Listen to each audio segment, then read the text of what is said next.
அன்பின் தெய்வம் இயேசுவில் பிரியமுள்ள மாதா தொலைக்காட்சி அன்பர்களே, உங்கள் அனைவருக்கும் வணக்கம்.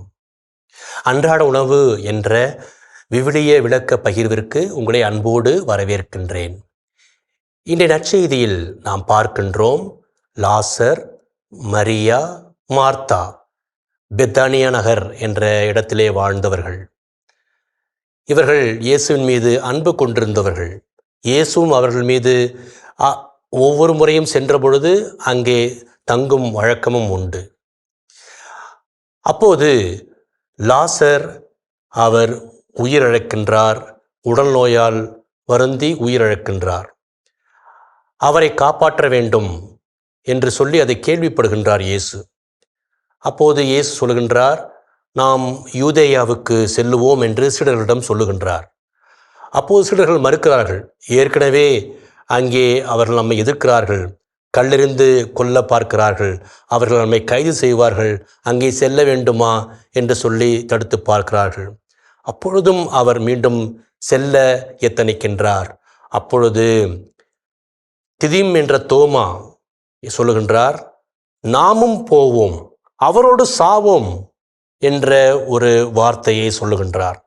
நாமும் செல்வோம், அவரோடு இறப்போம். எப்படி அந்த விசுவாச கோட்பாடு! இயேசுவின் மீது நம்பிக்கை கொண்டவர்கள் அவரை விட்டு பிரிய முடியாது. யாரிடம் செல்வோம் இறைவா?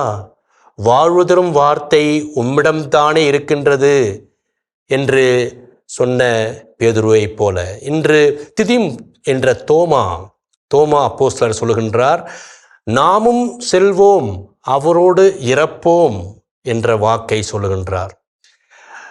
அன்பு இறைமக்களே, யோவான் 20வது அதிகாரத்திலே கூட நாம் பார்க்கின்றோம், தோமா ஒரு சந்தேகம் கொண்டார் என்று பார்க்கின்றோம். அது சந்தேகம் அல்ல.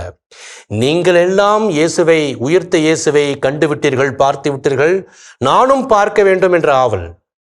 நான் அவரை பார்க்காமல் நம்ப மாட்டேன் என்று சொல்வது, நான் எப்படியாவது ஆண்டவரை காண வேண்டும் என்ற ஒரு உந்துதல்.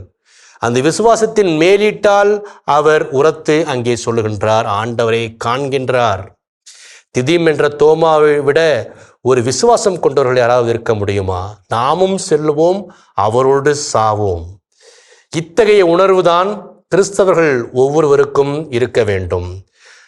நாம் ஒரு செயல்படும் கிறிஸ்தவர்களாக, துன்புறும் கிறிஸ்தவர்களாக உலகம் முழுவதும் வாழ்ந்து கொண்டிருக்கின்றோம். பல வேளைகளில் இருந்தாலும் இயேசுவின் மீது கொண்ட நம்பிக்கை நம்மை வாழ வைத்து கொண்டிருக்கிறது.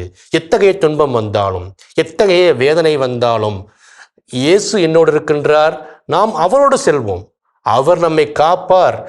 அவரோடு செல்வோம், அவரோடு சாவோம் என்பதல்ல, அவரோடு செல்வோம், அவர் நம்மை வாழ வைப்பார் என்பதுதான் திதிம் என்ற தோமா நமக்கு சொல்லுகின்ற ஒரு செய்தியாக இந்த நற்செய்தியிலே இருக்கின்றது. அதன் பிறகு அங்கே சென்று அங்கே லாசரை உயிர்ப்பிக்கின்றார் என்று வாசிக்கின்றோம். இன்று நமக்கு கொடுக்கப்பட்டிருக்கின்ற ஒரு உன்னதமான வார்த்தை, அவரோடு செல்வோம், அவரோடு இறப்போம். அவரோடு செல்வோம், அவர் நம்மை வாழ வைப்பார் என்ற உன்னதமான வார்த்தையை இன்று நாம் மனதில் எடுத்துக்கொண்டு தியானிப்போம். இயேசுவுக்கே புகழ், இயேசுவுக்கே நன்றி. மரியே வாழ்க.